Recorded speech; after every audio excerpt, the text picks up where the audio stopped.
All right, everybody. This is the third video in a series that I've begun called Awareness Games. And I'm posting them on YouTube, but looks like we can maybe post simultaneously to a few other platforms. So starting today, we might share on Facebook and a few other places as well. So in this series, I share something inspiring, and I also share a board game. Board gaming is one of my hobbies, and very few people seem to be aware of it beyond a very small circle. So I want to introduce it to more people. I think it's a great way for people to spend time together.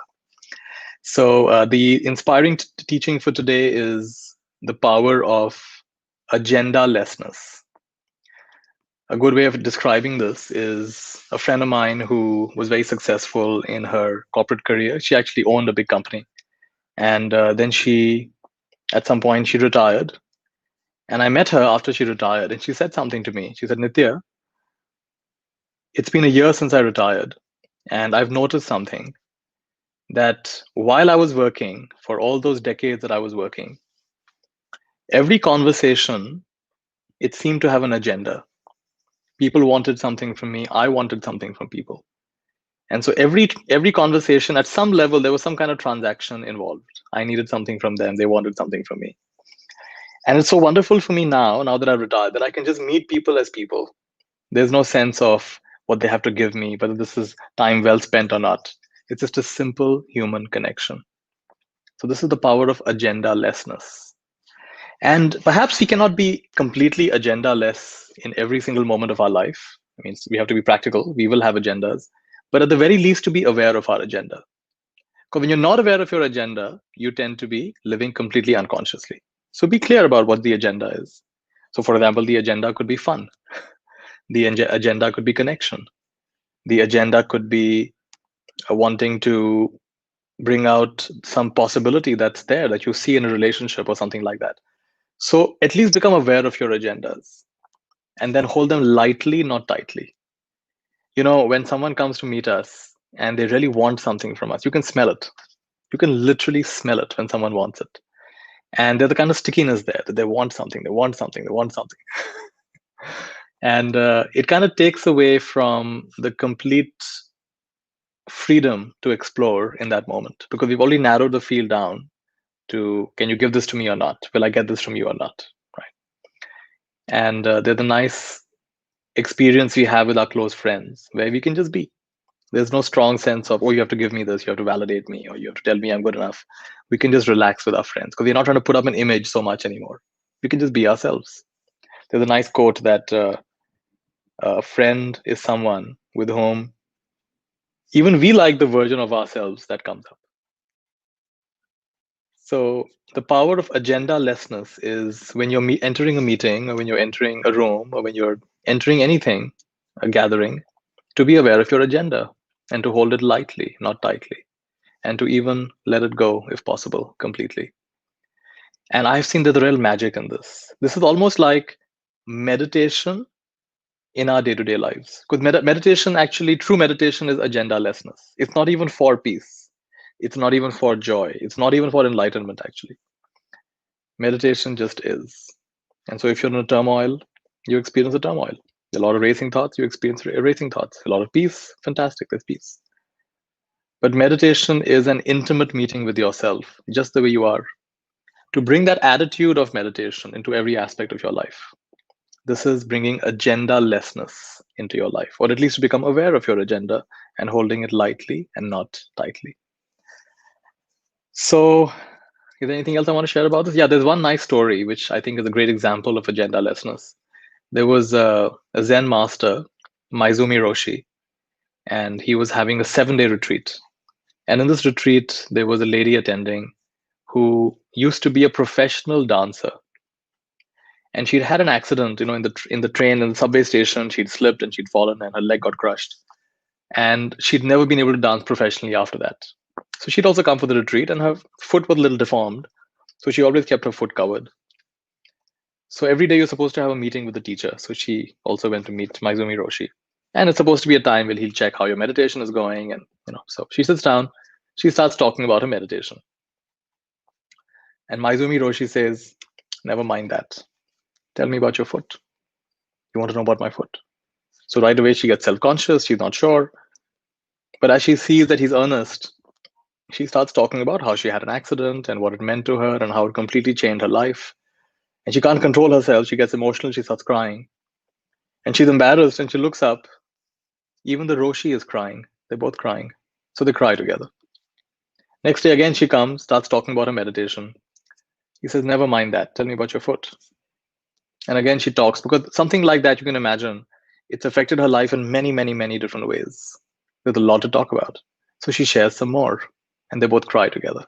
So like this for 6 days, they cry together. On the 7th day, she comes and very matter-of-factly starts talking about her foot. And Maizumi Roshi says, never mind that. Tell me about your meditation. I love that story. It's such a great example of he did not hold the agenda so tightly, he held it lightly. So when you come for a meditation retreat, the obvious agenda is you come to learn to meditate, you come to practice. When you come to see the teacher, it's expected you talk about meditation.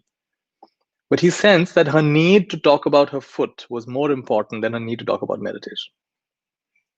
And like this, when he let go of his own agenda, his own role and identity of being a meditation teacher, and in that moment, what was needed was just the humanity of listening to someone else's pain. And like this, when you release your own agenda, life's agenda shows up. I love that story. And I love how smoothly he transitioned from listening to her story. And when he realized that that was processed now, and she was talking about it quite matter of factly, okay, enough. Tell me about your meditation. Right. So I want to share every day I'm doing these short videos, and I also end by sharing a video game, not a video game, a board game. So this is a recent game that I got. It's called Modern Art. And it's a really great game. It's a game where I think it's 2 to 5 players. Yeah, 2 to 5 players. And you have these beautiful pieces, works of art by different artists. You see some of the works of art. And just like an art curator, basically in this game, everyone's an art curator. And you're trying to collect pieces of art, works of art. And every round, depending on how many artists are featured in that round, those artists will go higher or lower in popularity. And your aim is within each round to make sure that you are presenting enough of the popular artists. And so you get more points for that.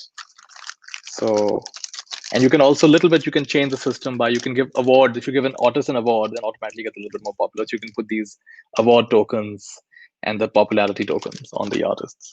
So it's a very simple game. It just takes maybe 5 minutes to learn. And then the game can be played in just a matter of, I think it takes about 20, 25 minutes to play. At least for 2 players, it does. So I got this game recently. Nice box it's in as well. So this is an example of one of the new games. You'll probably not get this in a normal game shop. You'll have to order it online typically. I'm going to be sharing more information later on about how you can order this. But what I've begun doing now is every week, I'm going to give away one game to one of you for free. My aim is to popularize the hobby of board gaming. Already in Pune, where I live, we have a very good board game shop called Board Game Company. And we also have a board game cafe called Comics and Bricks. And like this throughout the country, little by little, things are spreading. And of course, if you're not in India, then it's available in different places. I used to be in the US, so lots of, it's called FLGS, Friendly Local Game Store. And people meet together to learn and to practice together, to play together. Good. So that was today's short learning on agenda lessness. And of course, when you play a game, then there's a very clear agenda. The agenda is to win. The agenda is to have a good time. And of course, you play your best. But if you don't win, that's all right. You have fun anyway. You tease each other. So that's a recent game that I played called Modern Art. So join me every day. I either share on, I used to share on YouTube, but I think now I'll try to share on YouTube as well as Facebook. And let me see if I can add a few more platforms. Let's see how it goes. Join me if you like. Also tonight, it's 29th. So at 10:30 tonight, I have a new moon meditation. And you can, you know what, I'll share the link to it if you want to join. 10:30 to 12, we'll have a meditation. 10:30 to 12 p.m. India time. So if you want to join for meditation, you can. All right, it's a new moon or full moon? I'm confused, but whatever. I think it's new moon. So we're going to practice tonight. All right, be well, everybody. Take care.